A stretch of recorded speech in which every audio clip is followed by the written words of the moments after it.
ce sujet, je l'étudie depuis plusieurs mois parce que dans 2 mois, il va y avoir la bar mitzvah de mon fils Hillel. Et donc j'ai coutume de dire que il y a des rites dans toutes les cultures traditionnelles, des rites de puberté. Et donc chez les Indiens d'Amérique, le rite c'est d'aller attraper un aigle à main nue et lui apprendre des plumes. Chez nous, les Juifs, c'est dire un passage de Torah à la bar mitzvah, à lire la paracha évidemment. Et je sais déjà la paracha. Et alors on prépare un passage de Talmud sur un sujet qui me fascine depuis des années. Et on va aborder, disons, les fondamentaux de ce passage qui est très très vaste. C'est vraiment des fondements de droit civil, comme vous allez le constater tout de suite. Donc on va tout de suite rentrer dans le texte. Je vous passe des textes. Alors, l'intérêt, donc moi personnellement, je ne me mets pas de contraintes de temps. Ça veut dire, je préfère que quantitativement on fasse peu, mais que on rentre dans le sujet, quitte à ce qu'on ne conclue pas le sujet et que peut-être une fois ultérieure on pourra le faire. Alors, c'est dans le traité Baba Kama. Donc c'est le droit civil. Juste une petite question introductive bien naïve. Quand on dit spécifiquement l'étude de la Guémara, qu'est-ce que ça veut dire exactement? Par rapport à Talmud. Par rapport à Talmud. Merci beaucoup d'avoir posé cette question. J'aurais posé la même, étant dans l'ignorance totale de la différence. Alors, le Talmud, c'est la Mishnah et la Gemara afférente. C'est-à-dire que... Donc c'est très bien par ta question, ça donne le ton tout à fait de notre étude. On est là pour poser des questions. Donc je vous dis, on n'est pas comme à l'école publique et citoyenne, etc. Il faut terminer le programme, on n'a pas de programme. On est open, on est là pour étudier, pour passer un bon moment d'étude, et c'est très bien. Alors, le Talmud, c'est la collection de Mishnah et Lamid. Ça veut dire que au IIe siècle de l'ère commune, le grand maître en Israël de l'époque, Rabbi Yehuda Nassi, chef du Sanhédrin, a réuni un aéropage autour de lui et a rédigé, a codifié ce qu'on appelle la Mishnah. La Mishnah, ce sont, si vous voulez, comme je prends un exemple mauvais. En karaté, il y a des katas. Il faut apprendre, il y a des katas. Moi, je ne sais pas, j'ai appris du karaté, mais il me dit voilà, j'ai appris mes katas. Voilà. Les Mishnah, c'est les katas. Mais tu as appris tes katas, tu ne sais encore pas faire du karaté. Après, c'est la suite, c'est comment ça s'enchaîne tout ça. Voilà. La Mishnah, ce sont des enseignements de tradition orale fondamentaux, extrêmement concentrés. Ils sont faits pour être appris par cœur. Mishnah, ça veut dire enseignement, ça veut dire aussi répéter. C'est des bases de la tradition orale. Bien. Mais la Mishnah, comme c'est la tradition orale, ne peut pas être compréhensible telle qu'elle. C'est impossible. On ne peut pas comprendre la Mishnah telle qu'elle. Quelqu'un comprendrait parfaitement l'hébreu, lit la Mishnah, il ne sait rien. Alors, parallèlement à la rédaction de la Mishnah, il y a tout un... je ferme mon portable.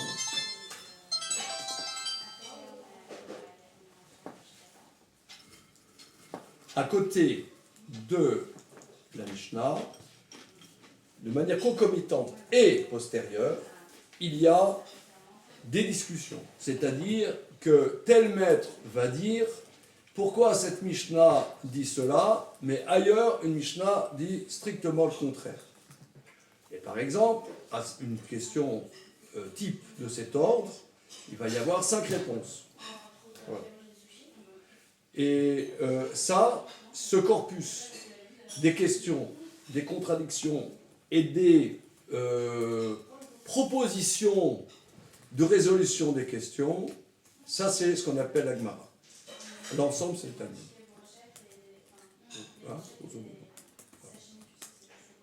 Alors, la Gemara aussi, elle-même, vous voyez, donc ça c'est la Gemara.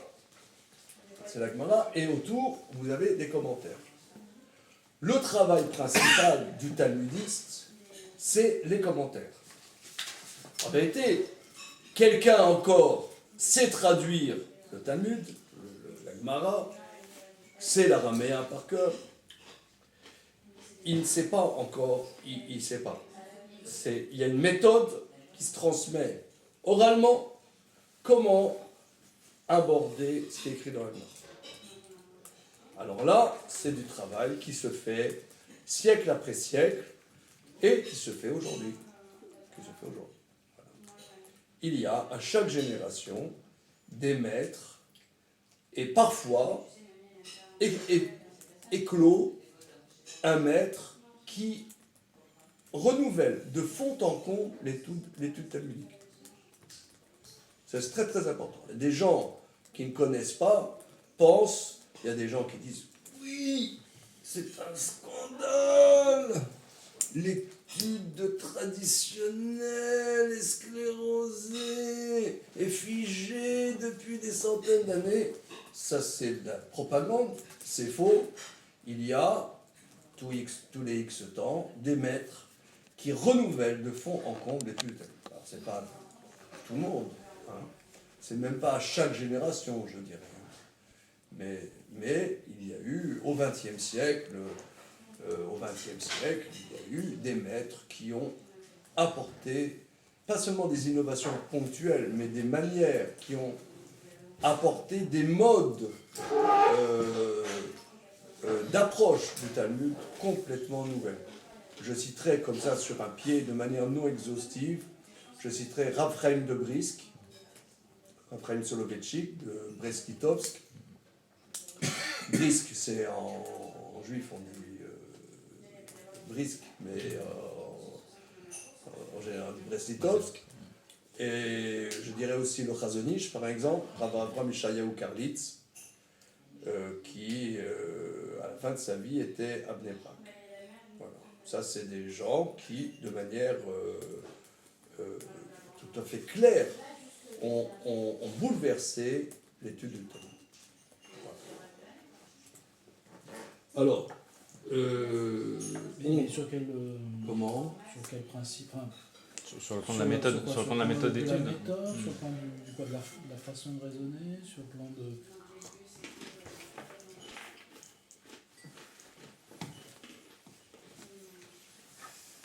L'approche.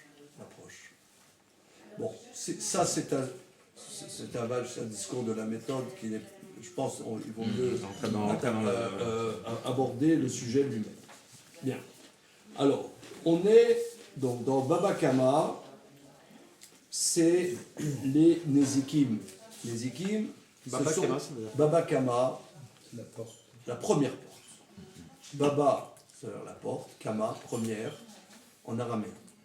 Bon, maintenant on parle araméen, en hébreu, c'est pour les débutants, je veux dire. Hein, on se comprend, Jean-Daniel, n'est-ce pas? Ouais.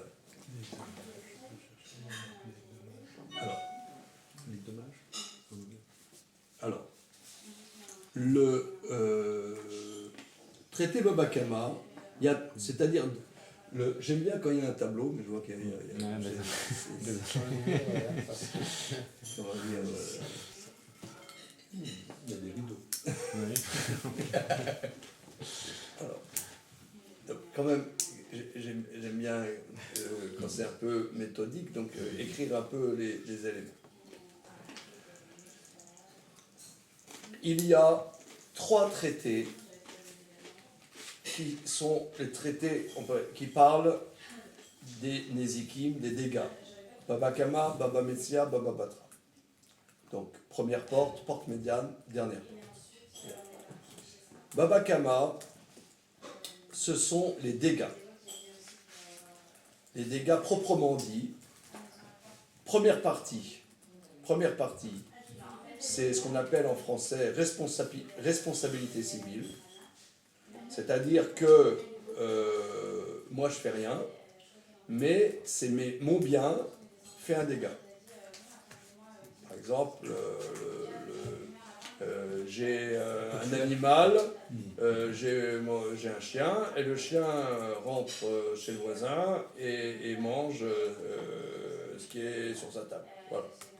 Ça c'est responsabilité civile, c'est les biens occasionnés, c'est les dégâts occasionnés par mon bien. Deuxième partie de Baba Kama, les biens occasionnés par l'homme lui-même. C'est-à-dire l'homme qui casse et l'homme qui vole. Les vols et les dégâts causés par l'homme directement. Le sujet que nous allons voir, ce sont les dégâts induits. Dégâts induits. C'est le dégât pas fait par l'homme, mais occasionné par l'homme lui-même. Voilà. Quel est le statut des dégâts induits? C'est ce que nous allons voir. Et par ce biais, on rentrera dans qu'est-ce que la Torah considère de notre responsabilité en droit civil dans les dégâts. Ça inclut quoi? Maintenant, on ne parle pas des biens, mais du dégât que l'homme occasionne lui-même. Alors, on va commencer par un truc très sympa. J'adore. C'est là. Donc, c'est pas page Kavva Vamoud Ben dans le traité Baba Kama. Vamar Rabba, 1, 2, 3, 4, 5, 6, 7, 8e ligne avant la fin de la page. 8e ligne. Il y a l'étoile. Là, il y a l'étoile. Voilà. Vraiment rabat, ouais, Là, il y a d'accord. l'étoile. Non, pas du tout. Avira, Non, c'est c'est 2 lignes en dessous. Vira. Amar rabat, c'est au milieu de la ligne en fait. C'est 8. Non, tu as plein de Amar Rabba. Mais il y a Non, là, où tu as l'astérisque que. il y a écrit le Rabat, non? Non, Oui, mais mais je te après, dis, tu oui, as d'accord. plusieurs enseignements de Rabat. Moi, ce que je veux, c'est celui qui est la 8e Ah oui, ligne j'aime avant bien. la fin de la page. De lien. Avant la fin de la page. Voilà. 8e ligne avant la fin de la page. Oui. Veut Amar Rabba. Alors, encore oui, un clairement. élément, si vous voulez, pour vous visionner un peu le contexte. La Mishnah a été rédigée en terre d'Israël, mais l'Agmara a été rédigée en Irak. D'où le nom Talmud Babli, le Talmud de Babylone. C'est-à-dire que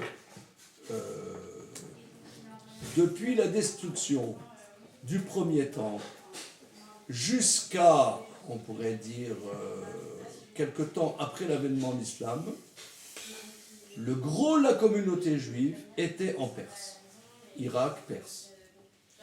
C'est-à-dire que Brooklyn, c'était à Bagdad. Bagdad, c'était Brooklyn. C'est très important. Et donc, les noms des intervenants dans le Talmud, ben, c'est comme nos noms. Gérard, Philippe, Claude, et c'est des noms perses. Ouais. C'est marrant, hein. Les noms des intervenants dans le Talmud sont des noms perses. Vamar Rabba. Donc Rabba, c'était le Rabba Bar Nachmani, c'était le grand maître de sa génération. Donc là, au niveau des dates, c'est 400 quelque chose. Hein, vous faites ça pour 400 de l'ère commune.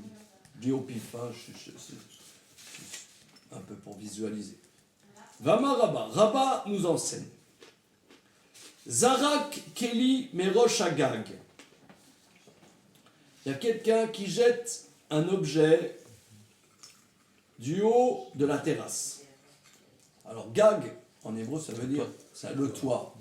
Mais dans le Talmud, c'est pas des toits tyroliens comme ça, machin. C'est des terrasses. Le Gag, c'est des terrasses comme dans Ali Baba, les 40 voleurs. Hein, Tout le bassin méditerranéen. voilà. Donc, Zara Keli Merosh Agag, il a jeté un objet du haut de la terrasse. Vayu Tartav Karim Oksato. Et il y avait en bas des matelas ou des coussins. Ba'acher Vesilkan. Vient un autre, tire les matelas ou les coussins. Au Kadam Vesilkan, ou bien lui-même qui a jeté l'objet a couru et enlevé les matelas ou les coussins, patour, il est exempt. Il est exempt, c'est-à-dire qu'il est exempt de remboursement. Alors, avant de commencer, si c'est écrit dans la Torah, Make be'ema et shalmena, que si je frappe un animal et que je tue cet animal, je dois dédommager, je dois payer la valeur du dégât. Ça, c'est écrit dans la Torah. Make be'ema et shalmena. Est-ce qu'il y a des connaisseurs dans quel paracha c'est?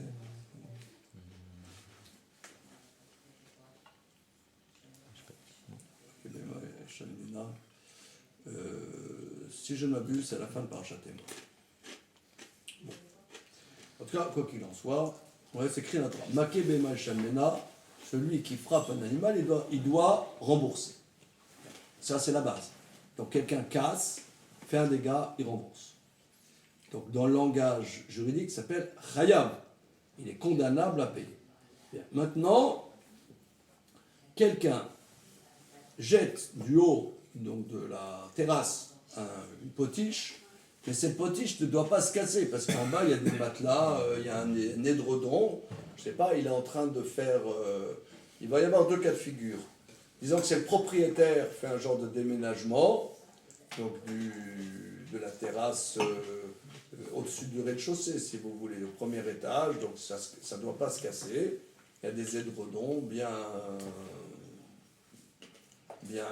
duveteux en bas, ça ne va pas se casser. Et il y a un autre qui arrive, il enlève l'édredon. Donc l'objet qui ne devait pas se casser, maintenant se casse. Du fait qu'il a tiré l'édredon, donc la potiche se casse. Rabbin dit, celui qui a tiré l'édredon, il doit 0 centime. Voilà. Bien qu'en vérité, c'est à cause de lui.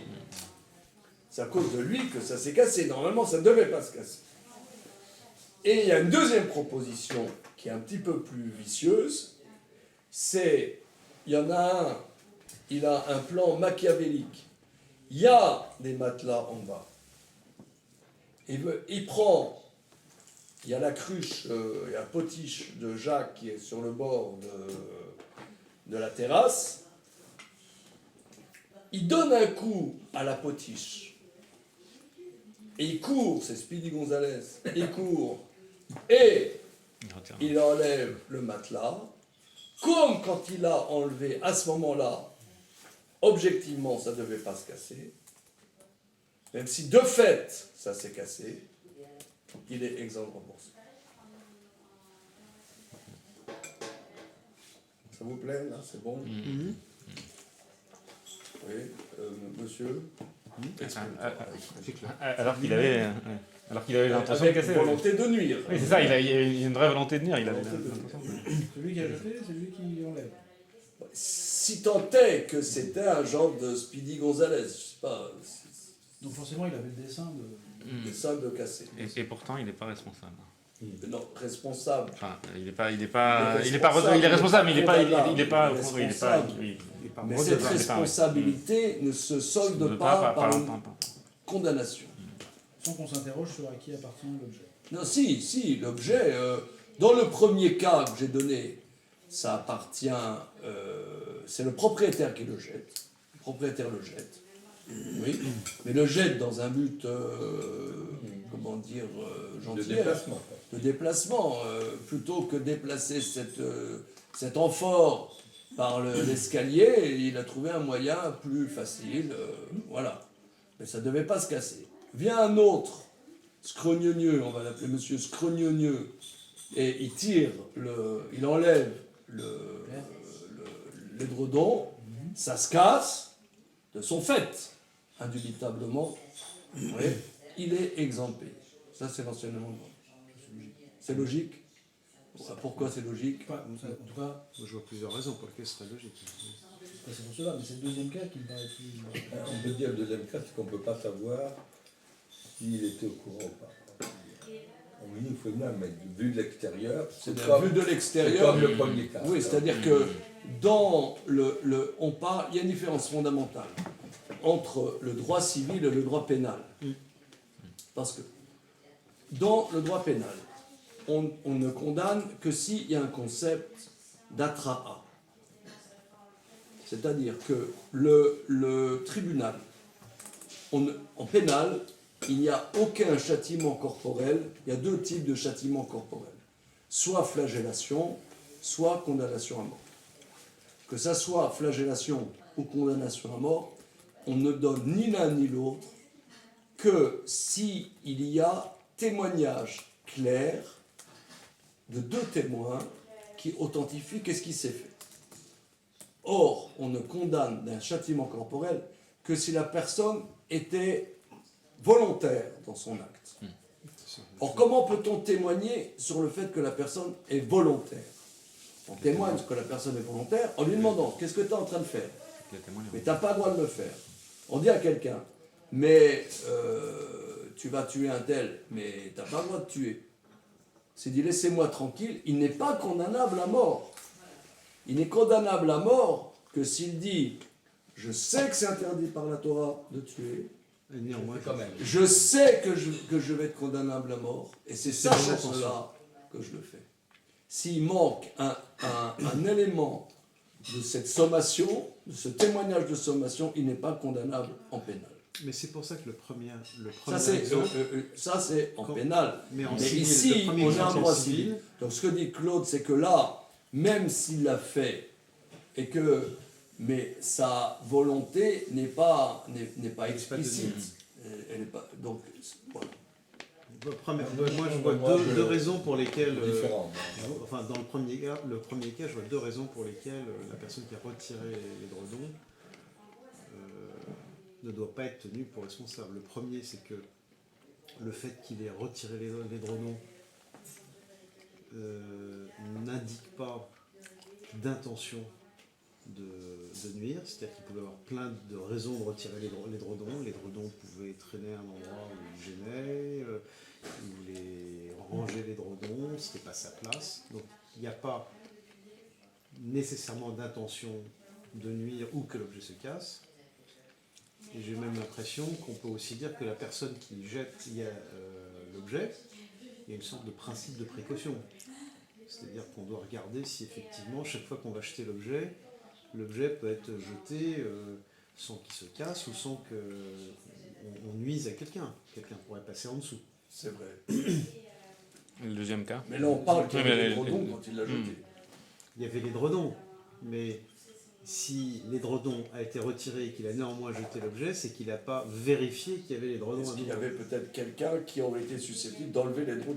Ou qu'il y aurait quelqu'un qui aurait pu passer et se prendre l'objet sur la tête. Donc il y a un principe de précaution qui dit je vais pas. C'est pas parce que j'ai mis un dredon en bas que je vais considérer qu'il suffit que je lance l'objet sans avoir à vérifier que les conditions de sécurité, à la fois pour l'objet ou pour faire quelqu'un susceptible de passer, sont réunies. Je trouve qu'il y a un minimum de prise de risque volontaire ou conscient, parce que même en se disant il n'y a personne, enfin, de vouloir jeter, enfin, l'action, Oui, bon, mais Les amis sont si tu compensés veux, c'est chez lui, disons que ça soit dans sa cour, à lui, il met son matelas, a priori, pourquoi quelqu'un l'enlèverait, je veux dire. Mais je dépasse le cadre de quelqu'un l'enlèverait. Quelqu'un pourrait l'enlever, mais quelqu'un pourrait tout simplement passer et se prendre. Non, mais si l'objet c'est sur dans la sa table. cour, à lui. Mais oui, mais si dans sa cour, la cour, il peut avoir des membres de sa famille, des serviteurs, des fournisseurs. Mais ça sera encore un autre cas. C'est un autre sujet, ouais. Mais celui Ça qui sera a, encore un autre cas. on dit que celui qui a retiré les coussins, qui n'est pas khayab. Il n'est pas khayab. Bon, on peut dire aussi que les coussins et ça ne sont pas là comme fonction de rattraper les objets qui... Comment? Les coussins n'ont pas été mis là pour rattraper les objets qui... Ah oui, ils ont été mis là pour ça. Ah bon, parce que... Ah oui, on parle que oui, ils ont Ah. été mis. Mais Pour Au cas où ça tomberait, Ah oui, et- ça, d'accord, non, c'est Non, non, intentionnellement, ok. il y a il y quelqu'un, avait il a, d'autres il a- fonctions. Il a non, prévu. quelqu'un, il est ok. en train de faire son déménagement, il met des matelas, machin, bidule. Ok. Quelqu'un enlève les matelas, c'est Ok. très méchant, quoi. Non, mais le fait central, c'est ça. C'est qu'il Bah. n'y a pas de relation entre le fait de retirer un matelas et le fait de vouloir nuire. Il n'y a pas nécessairement de relation entre les deux. Ou bien C'est-à-dire, plus- c'est vrai que, on pourrait dire, en macroscopie, on voit bien qu'il y a une volonté, mais en soi, enlever le matelas est extérieur à l'objet cassé. Si je casse l'objet, c'est une chose, mais là, j'agis sur quelque chose d'extérieur. Ok? Alors, regardez le commentaire en bas de Tosfot. C'est qui Tosfot? Oui, ça, je vais expliquer tout de suite. Alors, Kadam Vesilka. Tout en bas. Kadam Vesilko.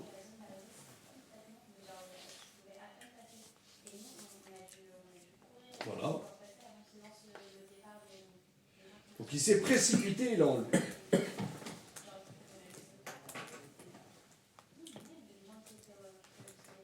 Il s'est précipité, il a enlevé.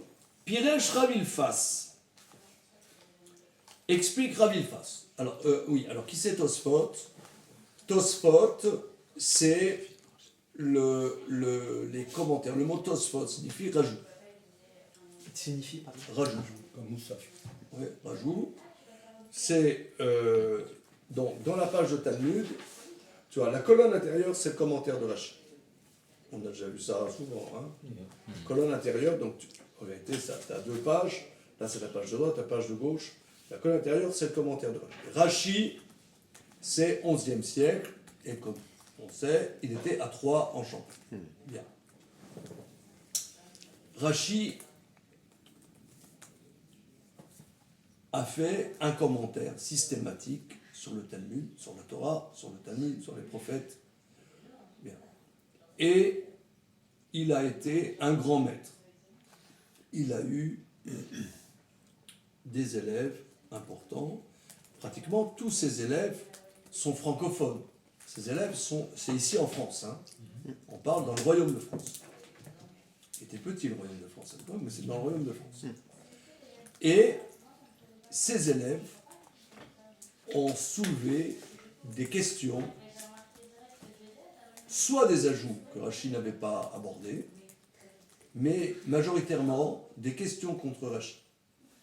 Sans aucun, comme on avait vu au cours ici il y a 3 semaines, sans aucun égard à l'honneur de leur cher vénéré maître, oui, ils lui rentrent dans le chou sans problème. Et en premier lieu, ses petits-fils. Parce que Rashi n'a pas eu de garçon, il a eu 3 filles, si je ne m'abuse. Et ces filles ont eu des enfants qui ont été les élèves de prédilection du grand-père.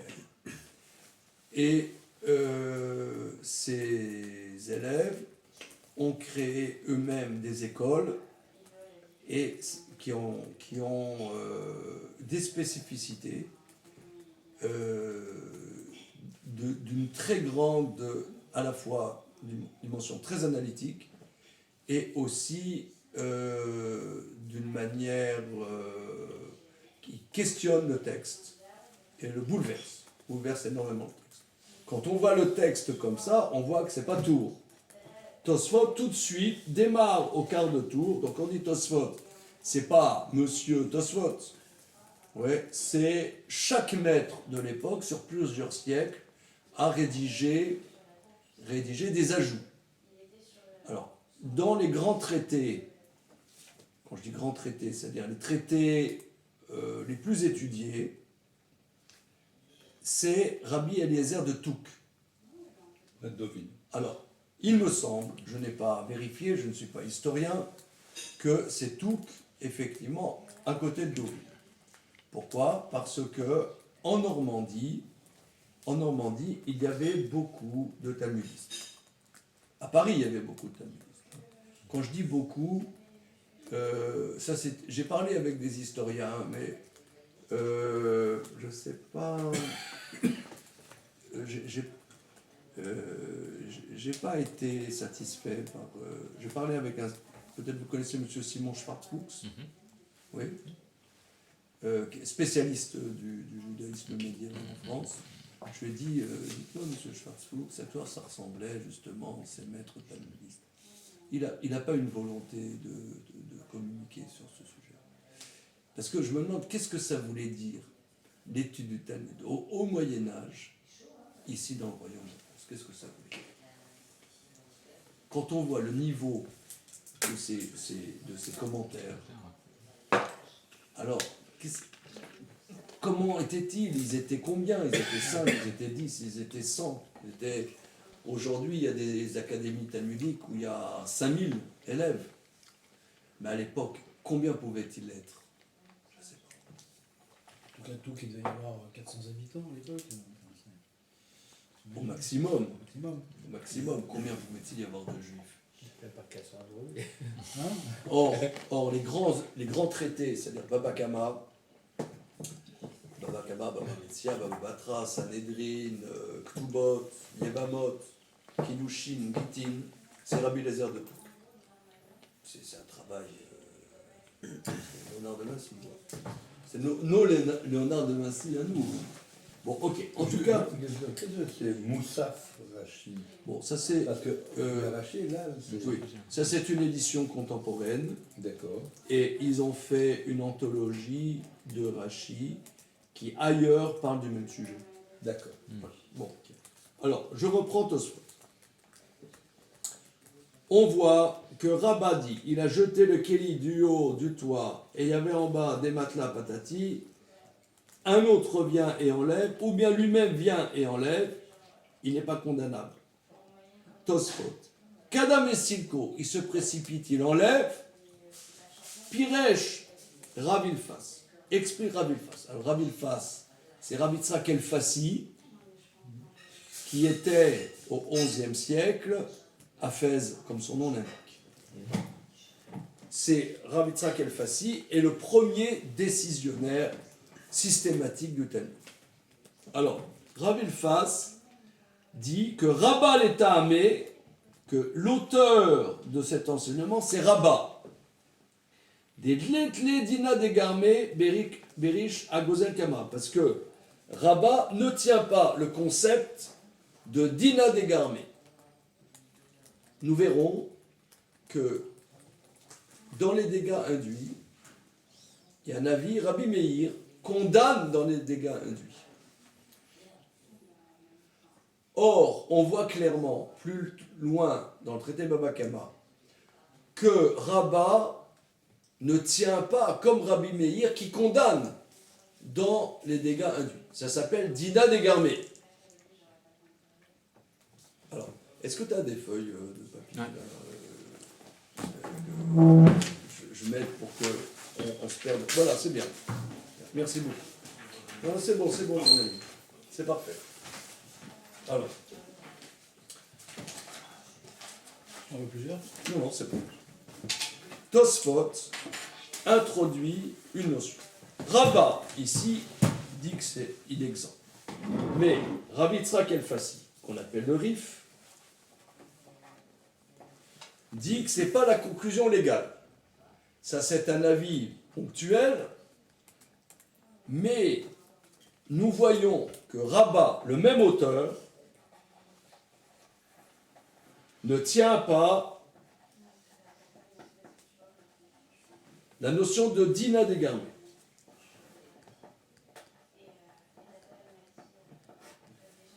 C'est-à-dire ne tient pas la notion de dégât induit. Gorem, en hébreu, ça veut dire causer. Causer, induire. Voilà. Que Rabat ne tient pas, ne condamne pas dans Dina Dégarmé, comme on le voit plus loin, parce que c'est au programme. Bien.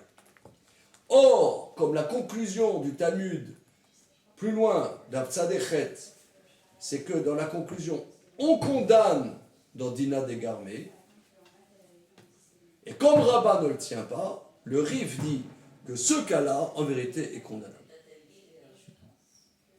Bon, donc vous voyez, on voit déjà un peu la méthode de Tosfot.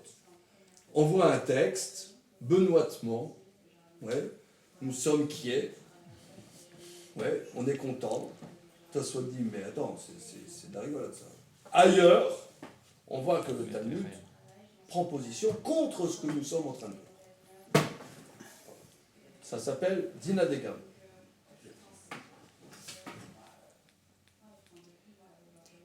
Ou le Ri, mais Ri en l'occurrence, c'est Rabbeinu Yitzhak l'ancien, Rabbeinu Yitzhak qui était un arrière-petit-fils de Rashi.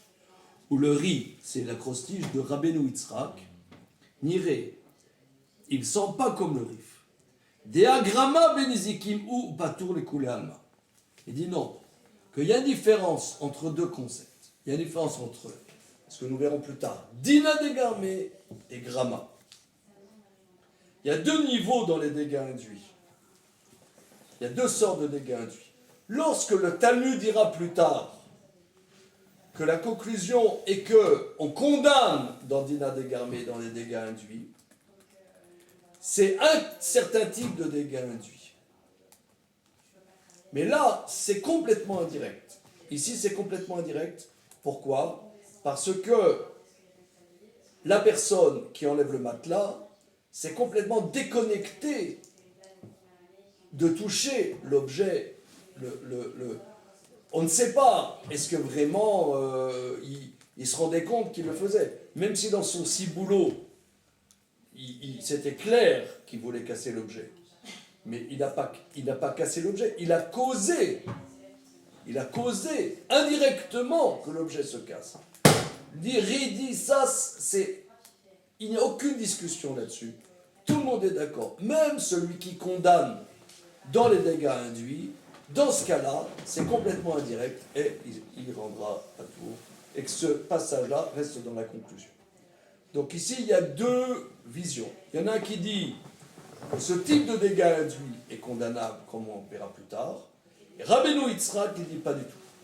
Il y a une différence entre Dina dégarmé et Grama. Oui.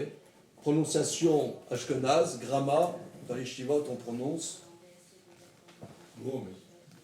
gros mot. Gros mot. Gros même. Vous avez raison. Mais on peut dire gros mot aussi. Voilà. Donc, il y a une différence. Alors, quelle est cette différence ? C'est ce que nous allons voir maintenant. Alors, on va passer maintenant au texte Tzadechet, qui est un des textes principaux sur le sujet. Pas le seul, hein, mais c'est un des textes principaux.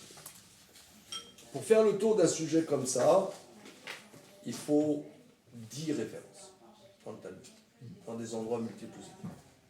On va essayer de faire de manière relativement synthétique. Tzadechet, ça veut dire quoi ? Ça fait page 98. Parce que chez nous, il y a les chiffres et les lettres. Les chiffres et les lettres sont des chiffres. Voilà.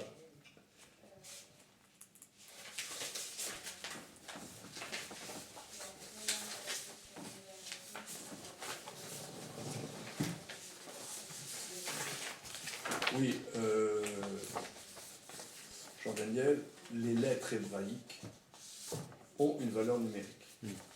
C'est-à-dire que dans le corpus classique juif, on ne prend pas les chiffres arabes, Mais pour dire 98, on dit Tsadé qui est 90, Chet 8, ça fait 98. Tu sais quelle est la valeur numérique des lettres? Je ne les connais pas, mais je connais le principe. Non mais on fait ça tout de suite, ça prend 5 minutes. On va pas casser les pieds à tout le monde. Non, Comment? Tu sais toi? Jacques? je sais pas bien. Comment? Ça mérite une révision. Non, mais je vous fais ça en 2 minutes. C'est trop simple. Alors tu prends l'alphabet. Aleph, Bet, Gimel. Aleph, Bet, Gimel, Dalet, E, Vav, Zaïm, Chet, Tet. Ça, c'est les unités. Ouais, ça fait 1, 2, 3, 4, 5, 6, 7, 8, 9. Aleph, Bet. Moi j'écris en cursive. Hein. Aleph, Bet, Gimel, Dalet, et Vav, Zaïm, Chet, Tet. C'est les unités. De 1 à 9. Nous sommes bien d'accord que le 0 n'existe pas. Bon, vous avez appris mieux que moi que l'invention du 0, le 0 a priori n'existe pas. Voilà. Ensuite, on passe au Yud. Yud, c'est les dizaines.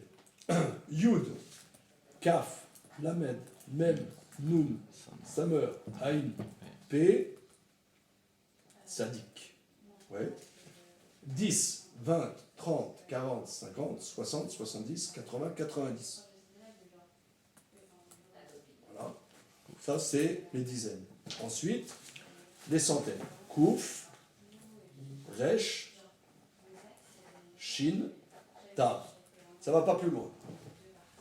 Kouf, c'est 100, 200, 300, 400. Voilà, je vous ai fait. Vous avez combien de temps?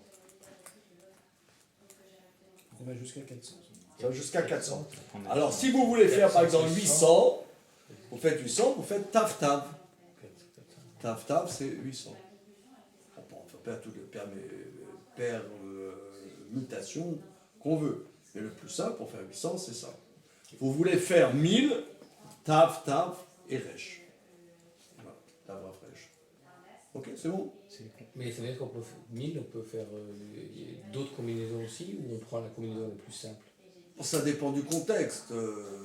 Ça dépend du contexte. Mais, voilà, le plus simple, c'est ça. Bien. Après, il y a les valeurs numériques, mais ça, c'est un autre sujet. Donc, ça des raids, ça fait 98. Donc, vous avez la page, on va y aller. Une seconde. Je me suis trompé de page, j'ai fait Tsadé et. À Bror. J'ai fait Tsadé et, j'ai pas fait Tsadé Chet. Oh, il veille à Bror. Ça, c'est méchant, ça. Comment on peut faire? Tu as une imprimante? J'ai une imprimante. Ouais. Oui, on fait Hebrew Books et on fait les photocopies de Tsadé Chet.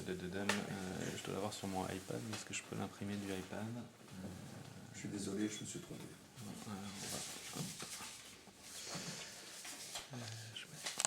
Le protagoniste, Rabat. Quatrième ligne en haut. Amar Rabat. Donc je répète, hein, Rabat était à sa génération le grand maître.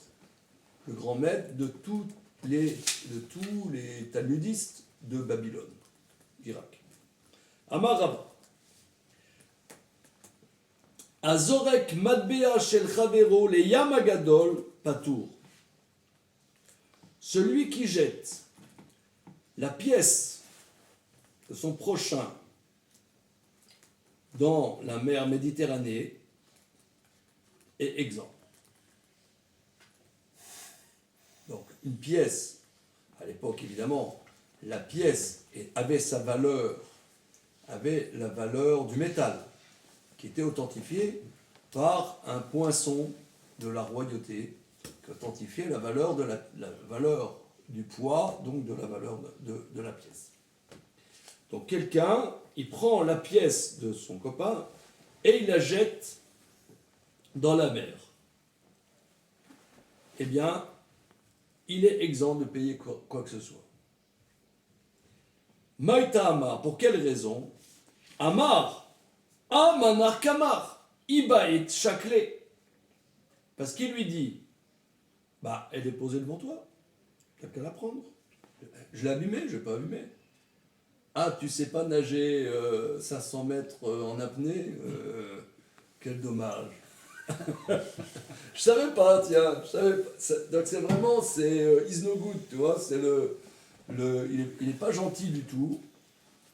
Alors, il y a un problème. Je vous dis, ça va être traité dans la suite, mais je vous le dis déjà. Le problème est comme ça. C'est que si je prends le bien d'autrui,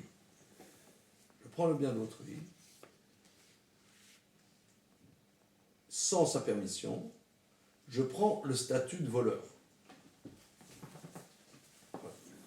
Voleur, en hébreu, ça se dit Ganef, ça c'est le voleur en douce. Mais le voleur en face, ça c'est Gazlan.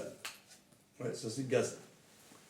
Donc, le statut de voleur, de Gazlan, a comme conséquence que si je vole quelque chose, j'ai toute responsabilité de rendre soit l'objet, soit sa valeur, quoi qu'il arrive. C'est le statut du Gazlan, c'est écrit, Eshiv dans la Torah, c'est écrit, Eshiv est un Xela chez Gazal. Il rendra l'objet volé qu'il a volé. Donc, si je prends, voilà, je prends le smartphone de monsieur et que je le jette dans la mer, dès que je le prends dans ma main, je fais un acte qui symbolise une prise de responsabilité de voleur. Donc on ne comprend pas celui qui jette la pièce d'autrui dans la mer, il est exempt parce qu'il dit voilà, et s'il le prend, il devient voleur. L'Agmara va dire, c'est qu'il l'a poussé avec le coude, il ne l'a pas pris dans la main, il n'a pas fait un acte qui symbolise une prise en main d'acquisition. Donc il l'a poussé avec le coude, ça s'appelle en araméen adiadouye. Donc pour comprendre, Rabbah nous dit, quelqu'un prend la pièce d'autrui, je ne sais pas, un gros Napoléon important de tant de grammes d'or, et il est sur au bord de la mer, il y a je sais pas, un petit parapet, il le pousse comme ça dans la mer,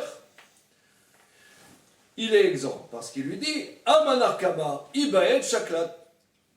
Ben voilà, elle est là ta pièce, pourquoi t'es pas content? Ben prends la pièce. Ah, tu sais pas nager? Quel dommage. Oui. Ben, Rachi va dire, ah, il faut qu'il paye un plongeur, dégâts réduits. Mais en vérité, il n'a pas abîmé la pièce. La pièce, elle est telle qu'elle. Et puis il ne l'a pas prise pour lui. Comment? Il ne l'a pas prise pour lui. Oui, mais là, on parle de quelqu'un qui a une volonté de nuire. Il fait ça pour nuire. Donc il est mazik, c'est un nézek, un dommage. Vous voyez, celui qui fait le dommage, ça s'appelle mazik. Donc il est mazik. Non, il n'est pas mazik, puisque l'objet est tel quel. Ok? Alors regardez. Amar Rabba. Azorek matbea shel chavero leyam hagadol patou. Celui qui jette la pièce d'autrui dans la grande mer, Yam Hagadol, la grande mer, c'est la mer Méditerranée. Pourquoi? Je ne sais pas, le fantasme que c'était bleu, clair, etc. Patou. Maïtama, pour quelle raison? Amar, Amanakama, voilà, c'est posé devant toi. Ibayet, chakla.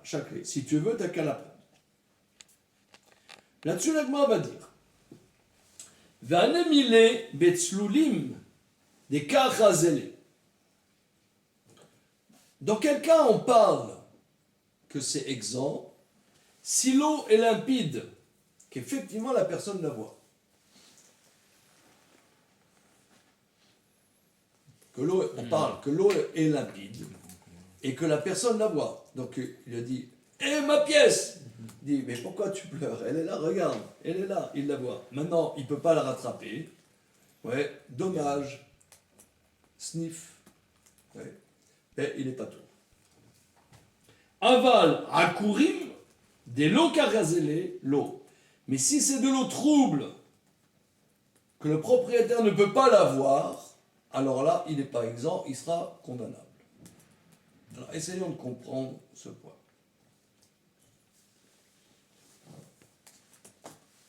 Au sens simple, ça veut dire que si l'eau est trouble, donc c'est comme si la pièce avait disparu de la circulation. C'est vrai, à la limite, il pourrait la rattraper. Mais c'est comme à Wood. C'est comme disparu la circulation. C'est comme si, quelque part, j'avais détruit la pièce. Mais si la pièce est visible, quand bien même serait-ce difficile de la rattraper, ou on peut même dire impossible de la rattraper, mais tu la vois, ouais, lui dit, j'ai rien cassé. J'ai rien cassé, elle est là.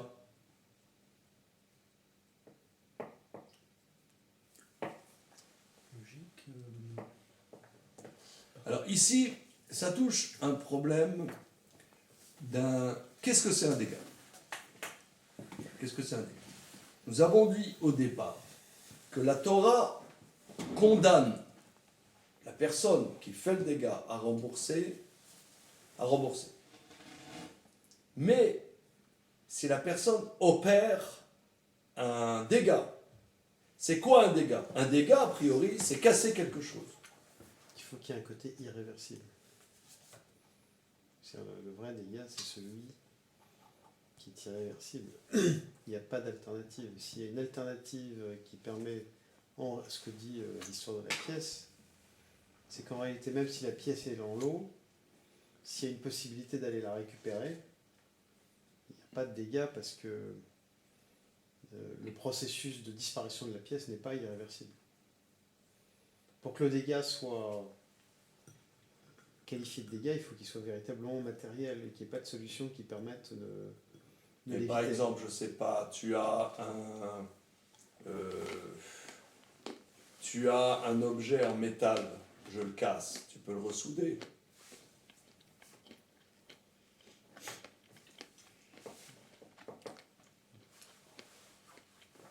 Moi, je ne dirais pas tout à fait comme toi. Je dirais pas tout à fait comme toi, mais je dirais que ce n'est pas un problème de réversible, pas réversible. C'est que je casse quelque chose. Même si je peux le réparer, il y a des choses qu'on peut réparer. Je ne sais pas, il y a un tableau de Picasso, je prends un encrier, je jette sur le tableau de Picasso, j'ai fait un dégât. Maintenant, tu peux demander à... Il y a des restaurateurs qui peuvent te restaurer ça. Ça va demander...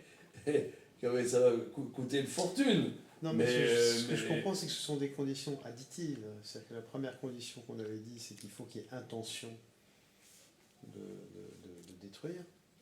Non, on n'a pas dit qu'il y avait intention. On n'a pas Sur dit. le premier exemple. Non, on a dit là-bas, au contraire. Quand bien même, nonobstant le fait qu'il y aurait sûrement eu intention, Oui. c'est pas l'intention dans les dégâts. C'est la conséquence. Dans le pénal, il y a oui intentionnalité. Mais ici, dans le droit civil, il est possible que même s'il n'y a pas d'intention, mais le fait de casser rend responsable. C'est la conséquence. C'est pas Maintenant, encore faut-il que je n'ai pas cassé, par exemple, dans un cas de force majeure, ou que je ne pouvais pas faire autrement, ou qu'on m'a jeté, ou je sais pas, quelque chose. Quelqu'un m'a jeté et que j'ai cassé quelque chose, moi j'ai rien fait. Il faut que ça soit moi qui ai fait ce dégât. Mais encore faut-il que ça soit un dégât. Prenons un exemple. Nous savons que du Hametz à Pessah, la Torah considère que le Hametz, il faut le détruire et il est interdit de profiter du Hametz. Mais du Hametz sur lequel serait passé Pessah, que je n'ai pas détruit ce Hametz, après Pessah, c'est aussi interdit d'en profiter. Quelque chose dont je n'ai pas le droit de profiter a une valeur nulle.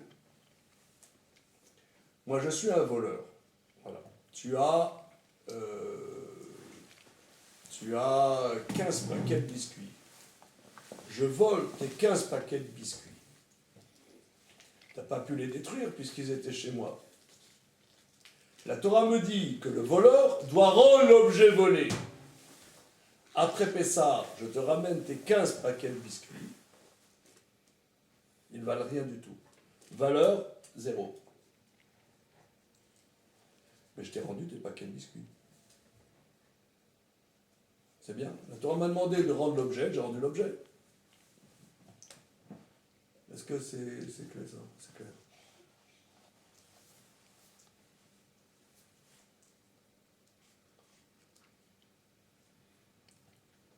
Ce qu'on cherche, c'est qu'est-ce que c'est. Quand la Torah me dit qu'un mazik de rembourser, encore faut-il que je fasse un dégât sur l'objet. Mais si l'objet est tel quel, c'est l'objet tel quel, voilà. Voilà. C'est ça ce que dit Rabat. Rabat il dit, j'ai pas cassé l'objet. T'arrives pas à le rattraper. Je compatis. Tu veux un mouchoir? En fait, ça veut dire que la conséquence de la privation de l'objet n'est pas considérée. Non, ou bien on peut considérer que c'est un cas. C'est-à-dire que si je vois l'objet et que l'objet est dans son intégrité, Il n'y a pas eu de dommage. il n'y a pas eu de dommage. Mais le fait de Il y a eu plus avoir... saloperie, ouais. C'est salaud, c'est très très salaud. Il y a saloperie, mais il n'y a pas dommage. Quand la Torah parle de dommage, c'est pas ça. Donc le fait d'être privé pour la personne qui n'a plus sa Très bien. pièce, le fait d'être privé de sa pièce n'est pas constitutif d'un dommage. Voilà. Et Être puis- privé de l'usage de C'est l'objet. curieux. Comment? C'est quand même curieux. C'est pas un dommage direct, Regarde mon ami. Hein? C'est pas un dommage direct, mais c'est Regarde mon ami. Hmm. Si c'était prévisible, j'aurais pas amené ça. J'ai amené ça parce que c'est absolument imprévisible. C'est comment dire, ça paraît bizarre. Ça paraît bizarre. Ça paraît d'autant plus bizarre, cette distinction de l'éclair et de trouble, que si la personne qui avait la pièce est aveugle, ça ne présente aucune différence. Oui, parce que pour la plupart des gens, il lui dit, voilà, l'aveugle dit, dis-moi, vous voyez ma pièce? Il dit, oui, on la voit très bien. Donc ça veut dire que l'objet est intègre, c'est ça ce que ça veut dire. L'objet est dans son intégrité. Moi, ça m'est impossible, ou quasi impossible, d'en avoir l'usage. Oui. En première lecture de la Gemara, ça a l'air d'être que c'est une conséquence. Mais en soi, c'est pas ce que ça s'appelle être mazik. C'est pas ce que la Torah condamne. Alors, ça c'est la première lecture. Ok? Regardons Rashi.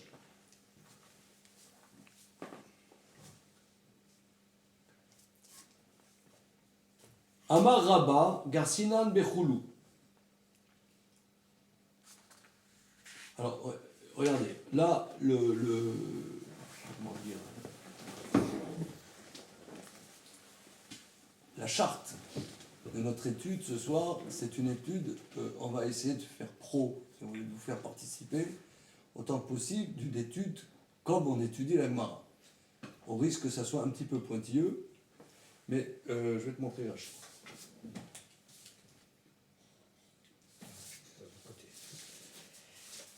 Oui, parce que tout à l'heure. Oui, c'est l'autre, c'est la page de gauche. D'accord. Amarab, je vais vous montrer. Pardon. Amarab. Ça, c'est ça, c'est pas. Ça va bien, Amarab. Merci.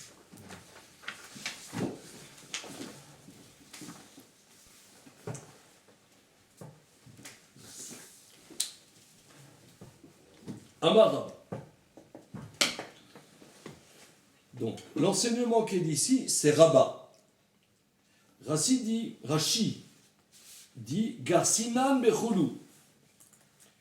C'est-à-dire que dans la leçon du texte, il faut bien lire Rabat. bon, première lecture, on s'en fout complètement. C'est fondamental. Pourquoi c'est fondamental, Claude? Ce que dit Rachid. Il veut dire que parce que ça renvoie à l'opposition au rabat. Absolument. Donc Rachid disant ça, il nous fait un clin d'œil. Il dit, t'as bien compris que si c'est Rabat, c'est que Rabat, nous le connaissons ailleurs et il a une démarche cohérente. Parce qu'il y a d'autres avis qui s'appellent Rava, nous verrons dans la suite, ne pensent pas pareil. Donc c'est très important pour savoir au niveau de la démarche légale, quel est l'avis qui dit quoi pour arriver à voir la logique interne de tel auteur et de tel auteur, plutôt tel intervenant ou tel intervenant. Alors, le travail des commentateurs médiévaux, ce qu'on appelle les Rishonim. Rishonim, ça veut dire, pour prendre un langage, les commentaires premiers, c'est vraiment la bonne traduction, les commentaires premiers, Rishon, ça veut dire premier, les commentaires premiers. C'est-à-dire que le Talmud, grosso modo, a été rédigé entre l'an 200 de l'ère commune et 500, 550 à Babel. Bien. Or, le Talmud est un travail colossal, des milliers et des milliers de pages et 20 volumes. Il va y avoir après, pendant plusieurs siècles, un travail de peaufinement du texte. C'est ce qu'on appelle les géonymes. Mais ensuite, après que les académies de Babylone aient périclité, les maîtres d'Europe et d'Afrique du Nord vont essayer de faire des travaux synthétiques, de synthétiser l'ensemble du Talmud, pour en faire ressortir les lames de fond et la cohérence de l'ensemble de ces milliers de pages, pour arriver à une démarche légale. Le premier qui a fait ce travail synthétique, c'est le Rif, Rabbi Yitzhak El-Fassi, qui a été cité tout à l'heure.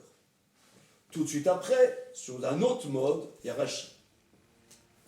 Mais nous sommes bien d'accord, c'est bien clair, qu'à l'époque, c'était des manuscrits. Or, des manuscrits, il y a un scribe qui va écrire le Talmud, il va lui falloir, je ne sais pas, 15 ans de travail à plein temps pour écrire le Talmud. En 15 ans, et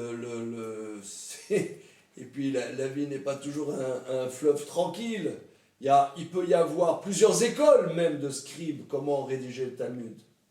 Donc il y a plusieurs types de manuscrits que les maîtres du Haut Moyen-Âge ont, et un des travaux principaux de ces maîtres du Moyen-Âge, qu'on appelle les Rishonim, est d'authentifier telle copie du texte plutôt qu'une autre copie du texte. Et cette copie, ce qu'on appelle en bon français la leçon du texte, telle leçon du texte est erronée parce que. Donc ici, Rashi, sous deux mots, vous voyez, fait tout un travail important. Ça veut dire qu'il y avait des leçons du texte où c'était pas écrit rabat. Et Rashi authentifie, il faut lire rabat dans le texte, comme nous l'avons vu tout à l'heure. C'est Rabat qui dit ça. C'est des incidences conséquentes. Continuons. Azorek madbera shel chavero bayam. Celui qui jette la pièce d'autrui dans la mer, Rashi dit, afalgav shenyachol litlo. Combien même le propriétaire ne peut pas la récupérer.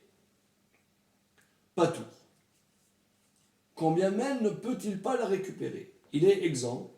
Kedem mefaresh ve'azil, comme ça va être expliqué dans la suite, delo shakle beyadé. On parle que le méchant, là, Isnogoud, ne l'a pas pris dans la main. Pourquoi? Parce que s'il avait pris dans la main, la question ne se poserait pas. Il serait un voleur. Il a fait un acte symbolique de prise de responsabilité, et quoi qu'il arrive, il devra le rembourser. Donc on ne parle pas qu'il a pris dans la main. Et l'un des hadiers, il l'a poussé. Shaita beyad baalim, c'était dans la main du propriétaire. Vi'ikao zetarat yado, vinitza layam. C'était dans la main du propriétaire. Voilà, tiens, tu vois, tu prends ça dans ta main et laisse la main faire. Tu vois, il a fait comme ça. Tac. C'est très très méchant. Mais c'est vraiment, c'est pas D'accord, gentil. donc elle n'était pas sur le parapet. Ouais, Elle était, d'accord, donc le scénario même. Ouais, Dadoué, il a donné un coup, et ça, tu vois, tu me montres, t'as vu le beau smartphone que Et je y a viens pas- d'acheter. Tac. D'accord, il considère vraiment, qu'il est c'est- toujours propriétaire, même si la pièce Voilà, elle voilà. est un peu plus loin. C'est vraiment. D'ailleurs, c'est- ils disent- C'est comme dans Oui Oui, vous connaissez dans Oui Oui les deux méchants dans Oui Oui. Sournois et Finot. Ouais, c'est vraiment. C'est Sournois et Finot qui se sont concrétisés dans une seule personne. Très très méchant. Là, vraiment, il y a une volonté de nuire manifeste. Mais est-ce que vraiment dans le texte, ils envisagent que cet acte était volontaire? Peut-être simplement. Oui, non, c'était volontaire, c'est très très méchant. Voilà. Sauf que pour Alors, marquer le Et temps, finalement, un des aspects que ça nous montre, c'est qu'il y a une différence entre le dommage à l'objet et le dommage au propriétaire de l'objet.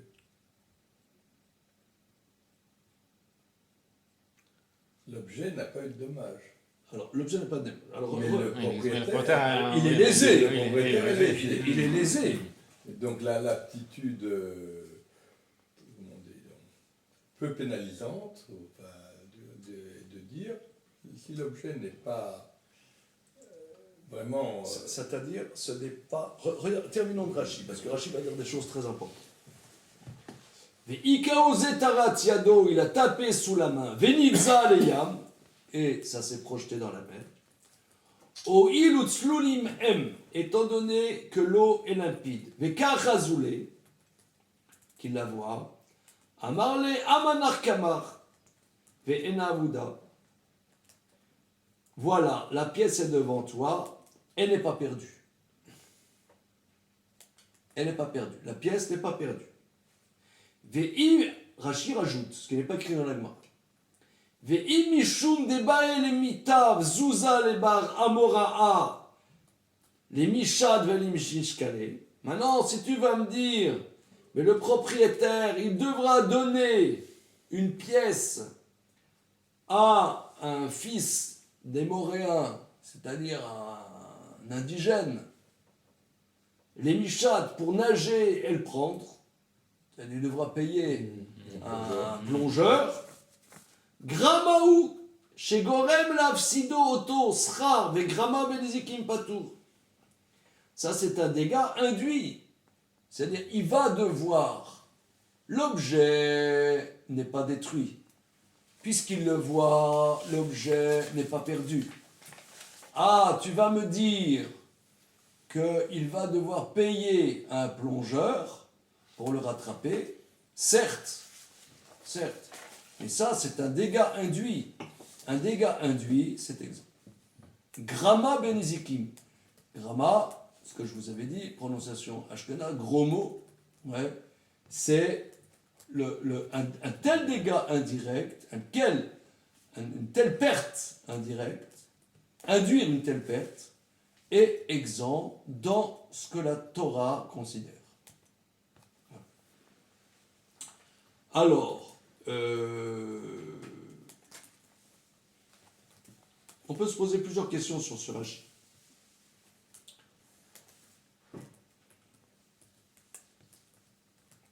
Est-ce à dire que si finalement on pouvait pas, le monsieur ne peut pas le rattraper, on pourrait dire à la démarche de Rashi, il dit le propriétaire ne peut pas le rattraper.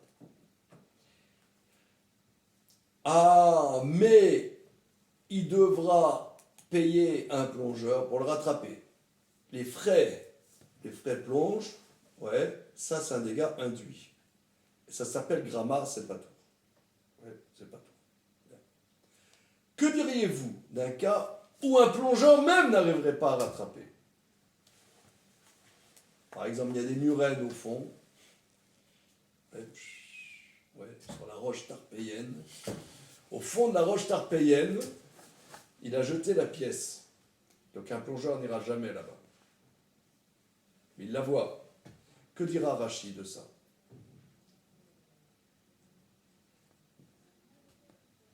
C'est bien. Pareil. Je ne sais pas, mais dans ce cas-là, l'usage de la pièce est exclu. Dans celui Définitivement d'avant, perdu. le vrai dommage, c'est le coût d'indemniser, le coût de payer le plongeur, mais on peut aller récupérer la pièce. Oui, c'est à la Le vrai dommage induit. Tandis que là, on parle plus de dommage induit, c'est qu'il y aura vraiment... C'est comme si l'eau était trouble. C'est comme si Voilà. l'eau était trouble. Très bien, très bien. Très bien. Donc, c'est-à-dire la lecture, si on essaie de synthétiser ce que dit Rashi, ça a l'air d'être que... pourquoi? Parce qu'il y a des commentaires qui disent, mais qu'est-ce qui, Rashi nous parle de cette histoire de plongeur? Parce qu'un dégât qu'on peut réparer s'appelle quand même un dégât, par rapport à ta remarque tout à l'heure. Oui, mais il est d'une portée plus faible, sauf si le coût de la réparation égale le coût du produit perdu. Voilà, on va voir ça, absolument. On va voir ça dans Tosfot. Très bien. Alors,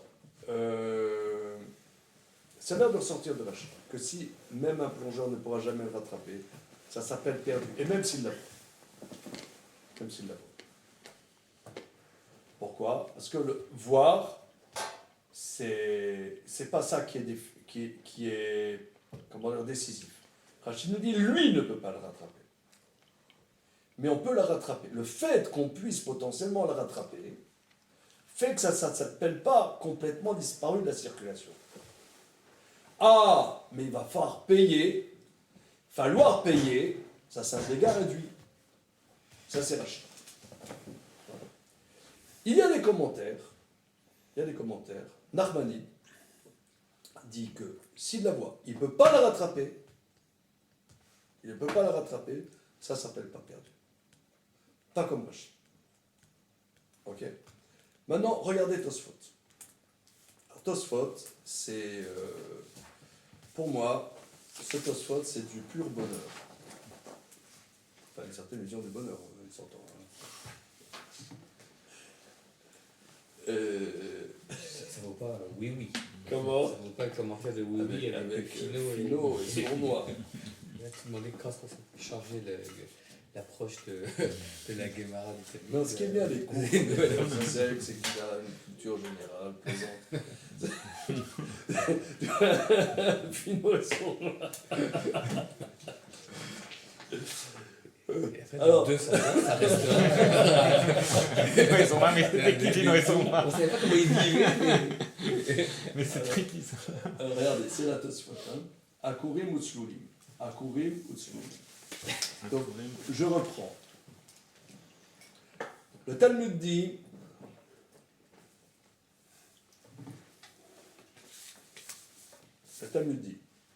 que quand est-ce que Rabat dit que c'est exempt si l'eau est limpide, qu'il la voit. Mais si l'eau est trouble, qu'il ne la voit pas, c'est condamnable. Alors, de la lecture simple de Rashi, ça a l'air d'être que s'il ne la voit pas, quand bien même pourrait-il payer un plongeur, ça s'appelle quand même perdu. Rashi. Parce que le facteur voir est central. Tosfot va exploser cette notion. Je veux dire, on s'en fout de ces notions. C'est écrit trouble, pas trouble. Ouais, c'est une manière de dire. Regarde. Akurim ou tslolim. Trouble ou limpide. Lavdavka. C'est une manière de dire lavdavka. C'est pas strict. C'est pas prendre au sens strict, dit Tosfot. Et là, afilou akurim. Mais même si l'eau est trouble, imatsebar amoral et mishkalinu avuketslulim. S'il peut, un indigène, le rattraper, alors ça s'appelle comme si c'était limpide. Enfin, filut slulim, et même si l'eau est limpide, ilo matzili mishkalinu chayav. Même si l'eau est limpide, on s'en fout. Si on ne peut pas la rattraper, ça sera perdu, condamnable. Alors pourquoi le Talmud dit Limpide ou trouble, parce que si c'est limpide, en général, tu peux la rattraper. Et si c'est trouble, en général, tu ne peux pas la rattraper. C'est une manière de dire. Oui, ça, mes maîtres me disent, ça c'est la force du judaïsme. C'est-à-dire qu'en fait, ce qu'il dit là, c'est il ne faut pas apprécier uniquement les faits, il faut aller au-delà des faits. Ouais, et regarder le les texte il dit conséquences. ça, mais il faut comprendre que ce qu'il dit. C'est que c'est des catégories en fait. Non, c'est... là commence l'étude du Talmud. On m'a demandé un cours de Talmud, là il commence. C'est-à-dire, le texte il dit ça, tu vois, style, c'est écrit dans le texte. Qu'est-ce qui est écrit? Comprendre d'habitude qu'est-ce qui est écrit. Quel est le problème? Le Talmud veut te présenter une problématique, mais ne reste pas crispé au mot. C'est dit limpide, pas limpide. C'est pas le problème. Il ne faut pas le prendre au sens premier, c'est ça. Ça c'est du Talmud. Ça, c'est le Talmud. C'est nous apprendre que des mots sont là pour dire quelque chose, mais ils ne sont pas là pour nous enfermer dans la lettre de ce qui est écrit. Comprends le problème. Lorsque j'avais 20 ans, et oui, j'ai étudié à Bnei Brak dans une yeshiva, et je suais sang et eau pour rentrer dans cette forteresse indomptable qui s'appelle le Talmud. Je bossais comme un fou et j'y comprenais strictement rien. Et je suis allé voir le grand maître de la génération qui s'appelait Rav Shach. Rav Elazar Menachem Shach, qui était le Rav de la grande yeshiva Ponovitch. Et les grands maîtres sont toujours abordables. Les grands maîtres de notre tradition, c'est pas tu veux aller voir, je sais pas comment il s'appelle, le mec de LVMH. Ouais, t'arrives, un petit jeune, tu vois, qui fait une école de commerce de 20 ans, là. Monsieur, je peux vous poser une question, c'est faisable? Peut-être, hein, peut-être c'est faisable. En tout cas, les grands maîtres, les vrais maîtres de notre génération, du peuple juif, un petit jeune de 20 ans peut arriver, taper la discute avec. Je ne vous raconte pas ça que j'ai vu dans les livres, moi je l'ai vécu. Je ne comprenais rien. Je suis allé voir Rav Shach, j'ai dit, monsieur, est-ce que vous pouvez me donner un conseil? Il m'a dit, investis-toi dans l'étude de Tosfot. L'entrée dans le Talmud, c'est Tosfot.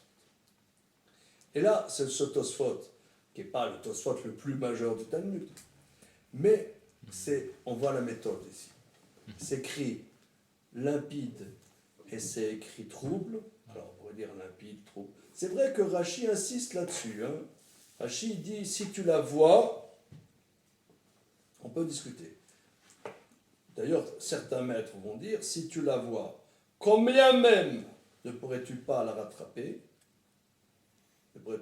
Et qu'aucun plongeur n'ira la rattraper, tu la vois, ça ne s'appelle pas un dégât. Tu n'as pas abîmé l'objet. Ça, c'est une démarche. Dans Rashi, on peut discuter. Est-ce que Rashi va dans ce sens ou non? Ça a l'air que Rashi ne va pas jusqu'à ce sens. Tosfot dit laisse tomber. C'est des bêtises. C'est une manière de dire. C'est-à-dire, si tu la vois, ça veut dire que tu peux la rattraper. Tu peux rattraper. C'est ça ce que Rashi dit. Si tu peux payer quelqu'un, c'est-à-dire si tu peux payer quelqu'un, ça montre que ce n'est pas disparu complètement du domaine des hommes. De toi, c'est disparu. Pour la rattraper, il faut que tu banques. Ouais. Dégâts induits. Dégâts induits. Dégâts induits. Mais si tu peux la rattraper, tu la vois pas, mais tu sais qu'on peut la rattraper, tu peux payer quelqu'un, alors c'est comme si c'était limpide. Pourquoi le Talmud dit limpide ou trouble? Le problème, c'est qu'en général, ce qu'il veut nous dire, c'est que tu peux la rattraper ou tu peux pas la rattraper. En général, quand c'est limpide, tu la vois, on va plonger. Moi, je ne sais pas nager. Ok, tu payes quelqu'un. Maintenant, c'est trouble, ça a disparu la circulation. Donc, en vérité, il est en discussion avec Rashi. Discussion avec Rashi. Ça a l'air d'être dans Rashi, que si tu ne la vois pas, c'est fini, fertique. Voilà. C'est fini. Maintenant, si tu la vois, ça a l'air de sortir de Rashi. Si tu peux payer quelqu'un, ça ne s'appelle pas perdu. Mais il y aura des commentaires qui disent, si tu la vois, tu ne peux pas la rattraper, personne ne peut la rattraper, ça sera aussi. Donc il y a 3 démarches. Ouais. Mais là, on voit Tosfot, ça c'est C'est difficile d'étudier le Talmud sans quelques mots de yiddish. Ah, c'est pas difficile. Non, il y a un mot pour exprimer ça. Qu'est-ce qu'il y a? Il y a un mot, c'est geschmack. Vous connaissez le mot geschmack? Geschmack, c'est le goût. Ouais, ça veut dire c'est goûteux. Voilà, ce Tosfot, il est goûteux. Ouais, il est croustillant, tu vois. On peut reprendre le Tosfot? Avec plaisir. Alors, limpide, trouble. Alors, si vous voulez, ce qu'il faut bien avoir visualisé le texte de la Gemara pour bien voir qu'est-ce que Tosfot apporte. C'est pas des absolus. Voilà. Le Talmud il dit. Le Talmud dit que quand est-ce que Rabat dit que c'est exempt, quand l'eau est limpide, qui peut le dire, voilà, tu la vois, t'as qu'à la rattraper, tu sais pas la rattraper, ben débrouille-toi. Voilà. Maintenant, si l'eau est trouble, ouais, là Rabat sera d'accord qu'il faudra payer. On peut donner l'explication. Selon une grille de lecture, qu'un des gars s'est cassé l'objet. Maintenant, si l'objet, je le vois, il est tel quel, dans sa corporalité, il n'y a pas, ça ne s'appelle pas dégâts. Tu ne peux pas la rattraper, ouais, mais la corporalité est là. Ça, c'est la démarche de Nachmanide. Bien. Maintenant, si tu ne la vois pas, donc c'est comme disparu de ton champ d'action, quand bien même peut-être, pourrions-nous la rattraper, mais c'est disparu de ton champ d'action, ça s'appelle disparu, tu payes. Ça, c'est une grille de lecture. Ça soit s'oppose, qui est la grille de lecture la plus serrée dans le texte. La plus serrée dans le texte. Soit est contre. Soit il dit non. C'est une manière de dire. C'est vrai qu'en vérité, il s'oppose à cette notion, tu la vois pas. Parce que pour lui, ça lui paraît ridicule. Si tu ne peux pas l'atteindre, c'est impossible de l'atteindre. Tu la vois, qu'est-ce que ça veut dire? C'est ridicule. Ouais. Bien que le texte a l'air de dire ça. Ouais, il dit absurde. Absurde. Je m'oppose au texte, donc je dis que le texte ne dit pas ça. Donc c'est une manière de dire.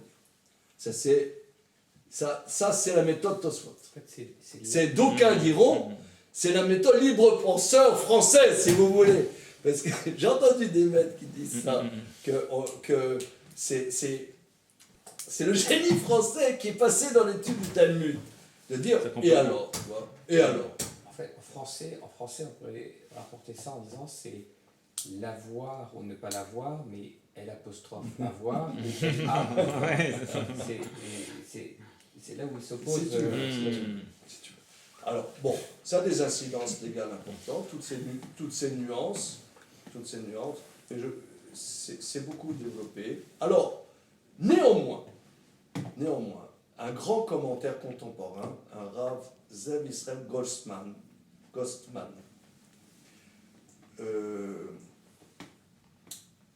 j'ai lu, entre parenthèses, qu'il y a eu, il y a une dizaine d'années, un prix Nobel d'économie, Oman, en Israël. Oui, Oman. Avec un H. Mais d'économie ou... Je crois, d'économie, Oman, je crois, il s'appelle... un monsieur religieux qui est allé recevoir son prix Nobel en Kippa. Je ne sais pas si vous l'avez... Il y a une dizaine d'années. Il étudiait avec ce Rav Gostman. Et ce Rav Gostman, c'était quelqu'un qui venait de Lituanie. Et il a écrit des livres sur le Talmud, donc des livres récents. Hein. Bon, il est décédé il y a quelques années, mais des livres récents, sublimes. Alors, il pose la question que, en vérité, Jean Daniel a posée tout à l'heure. Sur ce question.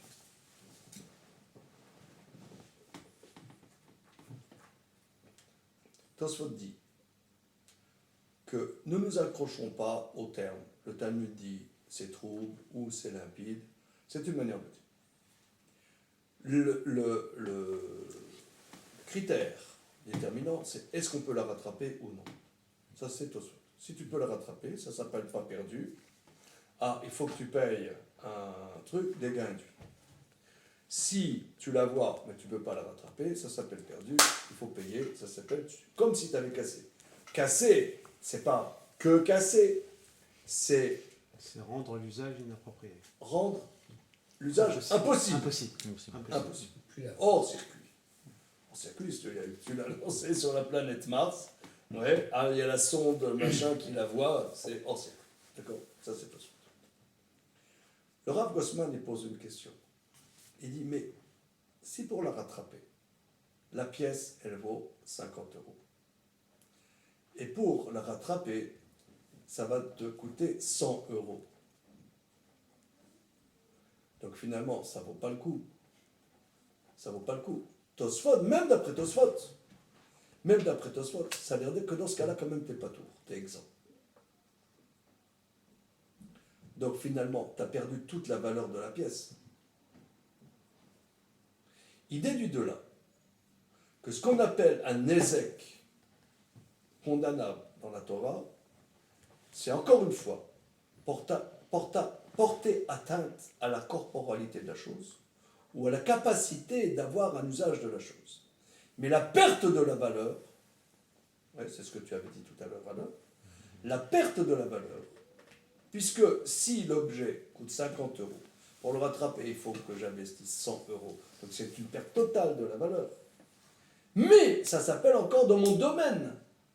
Ça s'appelle encore dans mon domaine humain.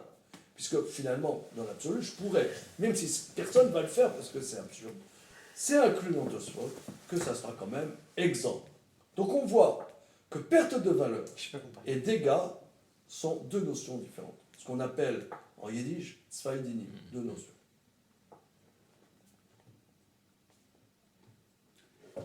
C'est vrai, je partage T'ont pas compris. dubitatif. Non, c'est Bah, pas c'est pas compris. c'est C'est le raisonnement. dubitatif et pas compris, c'est deux J'ai choses. pas compris, j'ai pas compris. Pas compris? Non, ça veut T'as dire qu'on a- compris ou J'ai pas compris. T'as pas compris, Mm. je reprends. Non mais exempt, alors, pour moi c'était Non. justement pas exempt.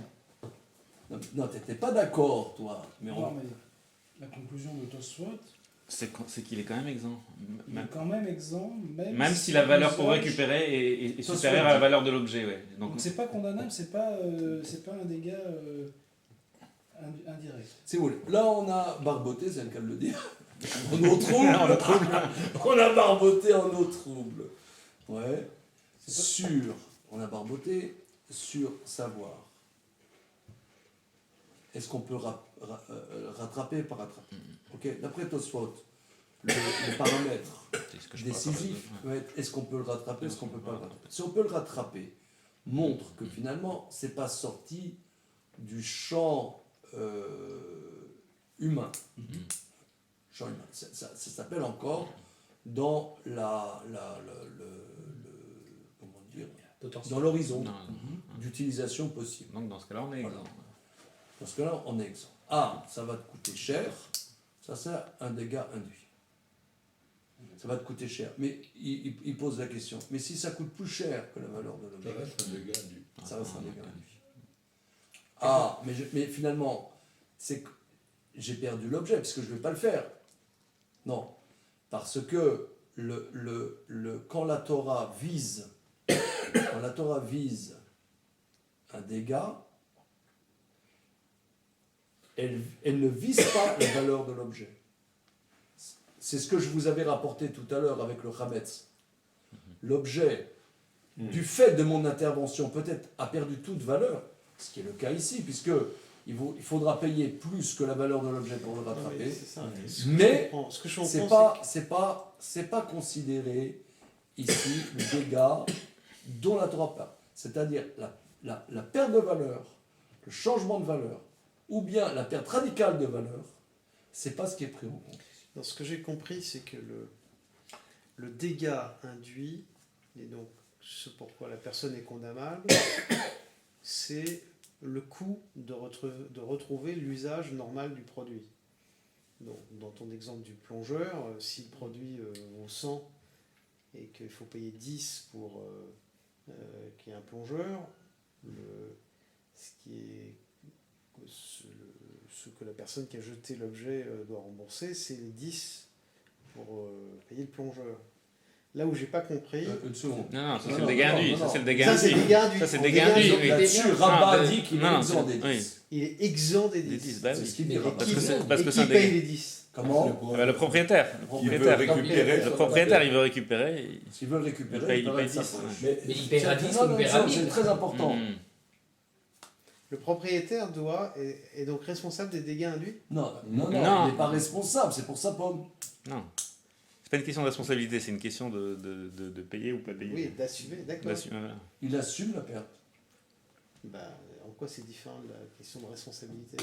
Il doit l'assumer. Je comprends pas ce que tu dis. Tu dis assumer le coût, c'est pas la même chose que d'être responsable de. Dans le cas que je viens de donner, c'est le propriétaire qui devra assumer le coût des 10 pour récupérer sa pièce. Absolument. Même si C'est-à-dire, ce n'est pas le méchant, oui, le grand méchant, étant donné Il va payer. d'ailleurs, que l'objet n'est pas sorti complètement du domaine humain, oui, ça ne s'appelle pas qu'il a cassé l'objet, il n'a pas cassé l'objet, il est exempt. Ah maintenant, Donc- ça cause une perte plus ou moins importante au propriétaire, la Torah ne le responsabilise pas à ça. c'est ça. alors, La Torah dit que le coût des dommages induits reste à la charge du propriétaire. Voilà. Dans le cas où on peut le rattraper. Mais oui, Dans le cas où on peut le quand rattraper. même un dommage induit. C'est un dommage. C'est un vrai dommage. C'est un vrai dommage, il est induit, et la Torah dit il reste à la charge du propriétaire. Ou plutôt... C'est non, choquant. non, c'est plutôt dans l'autre sens. Ce n'est pas à la charge, ce n'est pas à la responsabilité Du méchant. de celui Qui a- qui Qui a causé le trouble. qui a causé. Mm. C'est choquant. C'est Pourquoi assez je vous choquant. apporte ça? Parce Oui. que c'est choquant. Bah oui. Pourquoi je vous l'apporte? Je ne vous l'apporte pas pour roupiller. Justement, il m'a dit qu'il a passé une nuit blanche. Je veux dire, pour ne pas roupiller. Bah voilà. oui, bah c'est choquant. Merci.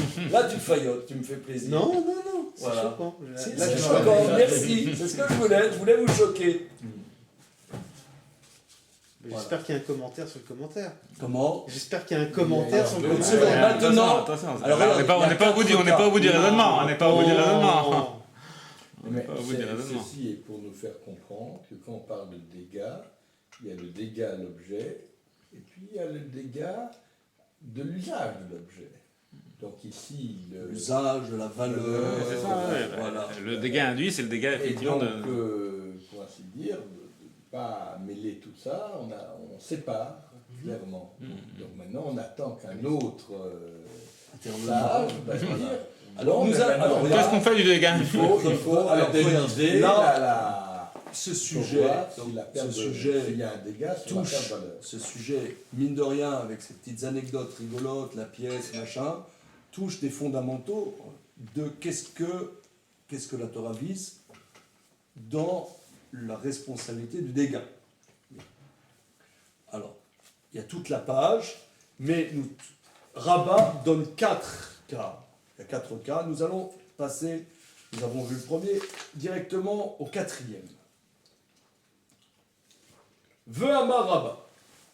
Il y a 4 cas, mais comme nous n'avons pas, malgré tout, un temps infini, et aussi une attention à tous les détails, parce que ça prend un temps fou, oui, nous allons passer au 4e cas, qui est le plus célèbre. Ve Amar Rabat. Le même auteur dit, avant-dernière ligne de la colonne.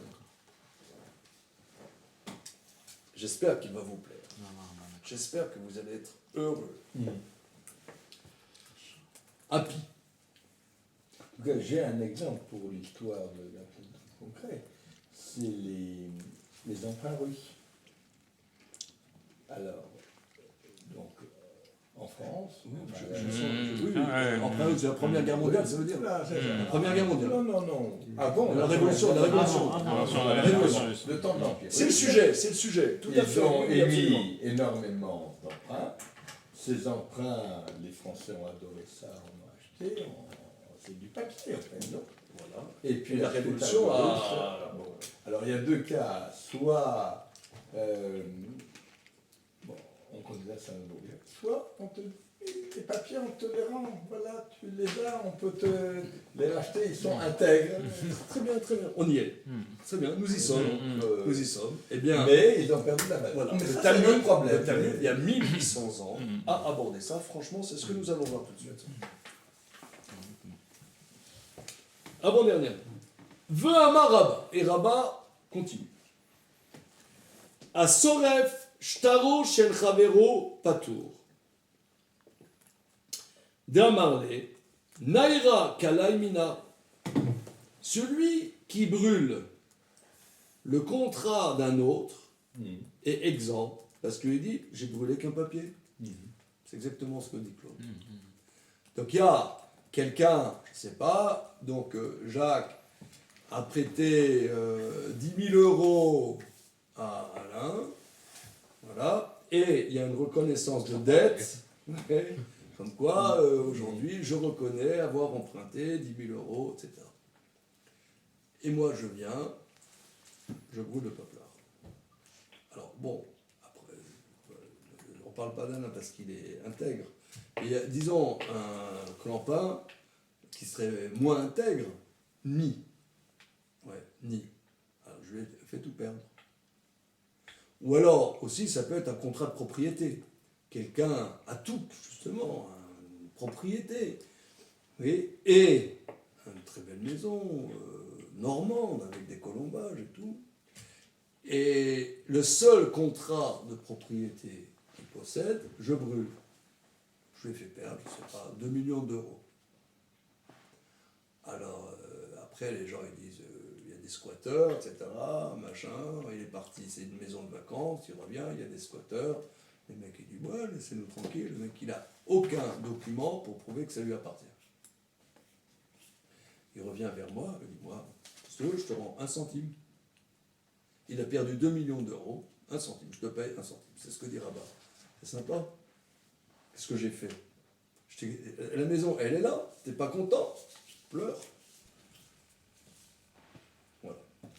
C'est beau, hein, merveilleux judaïsme. Alors, donc, Vamar Rabbah, le plus simple, alors il faut savoir, à chaque cas, il y a beaucoup de commentaires, savoir, le cas le plus simple, c'est pour un prêt d'argent et que l'autre nie la dette,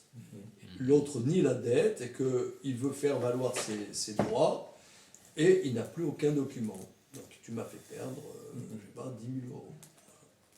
Ok. Il dit non, je te paye 1 euro. 1 centime. Je reprends. Vamaraba. A Sorev Shtaro Shel Chavero Patour, celui qui brûle le contrat d'autrui est exempt. D'amarle Naira Kalaimina, parce qu'il lui dit c'est que du papier que j'ai brûlé de toi. On passe à la deuxième feuille. Vous avez la deuxième feuille?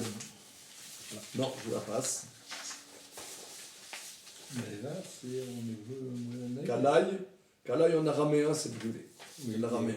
Et Naïra, c'est Naïr, c'est quoi en hébreu? Mina. Le papier Mim. aujourd'hui. Nia. Nia. Oui. L'araméen est une langue sémitique. Hein, il y a des mots pastels qui passent de là.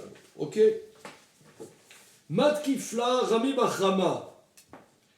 Il objecte Rami Bachama. Il objecte. C'est les derniers mots de la première feuille. Matkifla Rami Bachama. Rami Bachama objecte. Ichidami. De quel cas on parle? Ideika sade de yade mai ave beshtara lirtevulo shtara malia. De quel cas on parle? S'il y a des témoins qui savent ce qui est écrit dans le premier contrat, qu'ils réécrivent un deuxième contrat, veidelika sade ana manayadinan. Mais s'il n'y avait pas de témoins, le problème c'est on veut condamner quelqu'un à payer,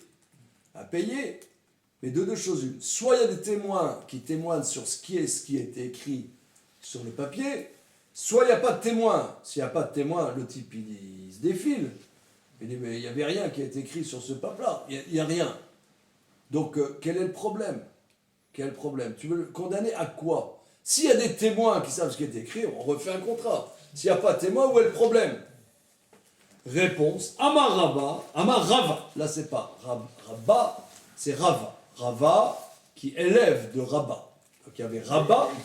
Comment c'est que c'est là Un aleph à la place. Ouais, le premier, c'est avec un et à la fin. Le deuxième, Avec un aleph. c'est Rava. Ouais. Il y a Rabba et Rava. D'accord. Rava, élève de Rabba. Amar Rava, te'e bemamino.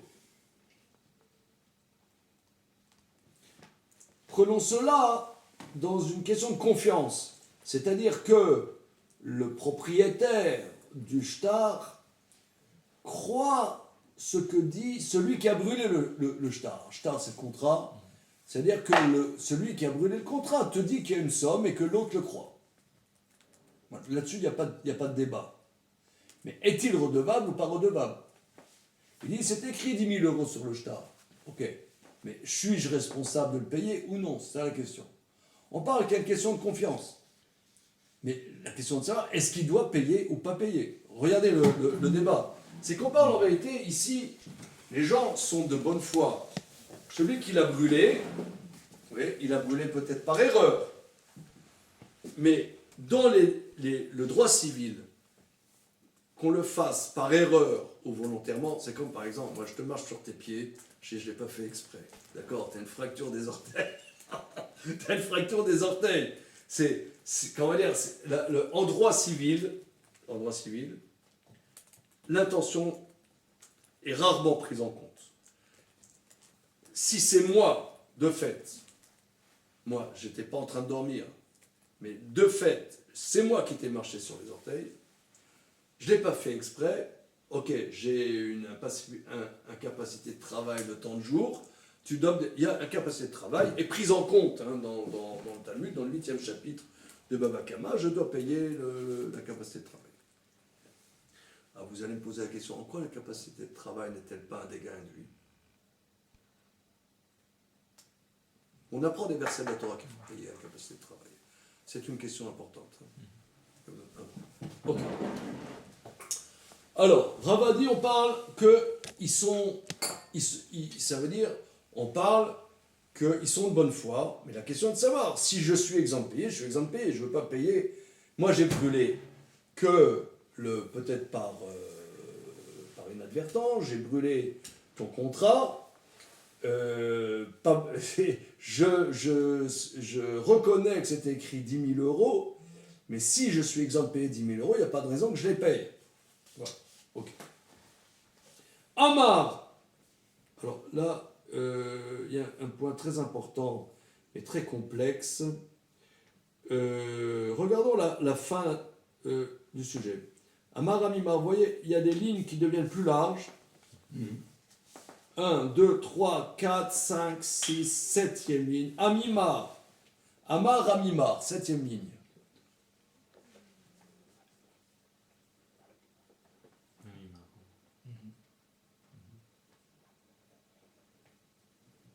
Amar Amimar. Tu vois, Jean-Daniel 7, c'est 5 plus 2. Oui, non, mais ça, jusqu'à là, je sais pas près, mais c'est par là, Amar, Amar. Amar. Merci. Amar Amimar. Man de dayindina de garme, mag bébé dme shtara me alia. Celui qui condamne les lois induites encaisse sur nos sujets la valeur du contrat 100%. Celui qui condamne dans les dégâts d'Ina Dégarmé, dans l'histoire de celui qui a brûlé le contrat, il encaissera la valeur écrite sur le contrat 100%. Maalia, c'est-à-dire 100%. Alors ici, Amimar introduit la notion que Tosfot, au départ de notre étude, avait introduite d'Afkava Vamoulbet dans le traité Babakama, la notion de Dina Dega. Que Rabbi Meir, en l'occurrence, condamne à payer dans les dégâts induits. Donc il dit, ok, tout ce qu'on a vu, c'était l'opinion de Rabat, comme Rachid nous avait dit en haut. Mais d'après Rabbi Meir, celui qui applique la notion de condamner dans Dina Degarmé, dans l'histoire du shtar, il fera payer 100%. Donc si il y avait 10 000 euros écrits sur le shtar, il manquera 10 000 euros, et pas un centime. Man de l'odaïn Dina Degarmé, celui qui ne condamne pas dans Dina Degarmé, il ne paiera que la valeur du papier, c'est-à-dire un centime. Ok? L'Agmara ensuite rapporte que c'est la conclusion légale. Délai qui doit payer. Qui doit payer. La conclusion, c'est que oui, Les dégâts induits sont... on condamne Dina Degarmé. Alors maintenant, c'est là que ça commence. Évidemment. Évidemment, au bout de 2 heures d'études, c'est là où ça commence. Qu'est-ce qui commence? Comment interpréter la dernière phrase? Amimar, il a dit, celui qui juge Dina Degarmé,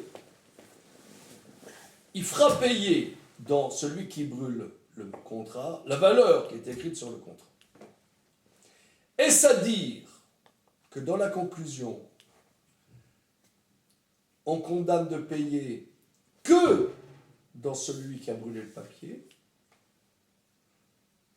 ou bien aussi dans l'histoire de la pièce? Est-ce que c'est limitatif ou extensible? Est-ce que les Dina Degarmé, ça veut dire que depuis le début de notre étude, on a parlé de dégâts induits, tous les dégâts induits seront condamnables finalement, c'était seulement la thèse de Rabat, mais que maintenant, comme le Talmud à la fin dit que la conclusion, c'est qu'on juge Dina Degarmé, dans Dina Degarmé. Donc Dina Degarmé, on a vu ça dans le contrat, donc c'est les prêts russes, les emprunts russes, ouais, etc. Donc, par exemple, l'exemple aussi identique, c'est, prenons un exemple. Lui, il me prête 1 000 euros. Il me prête 1 000 euros. Ça veut dire, moi, je suis obligé de lui rembourser 1 000 euros. J'ai une relation avec lui. C'est un grand débat.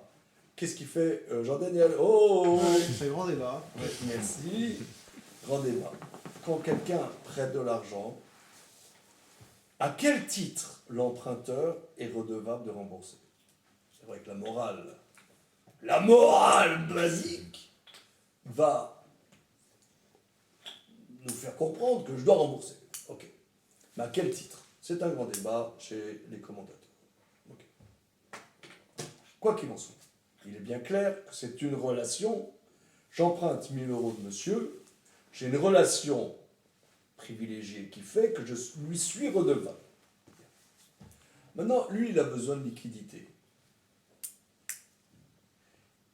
La créance, il a le papier, et il la vend à Alain.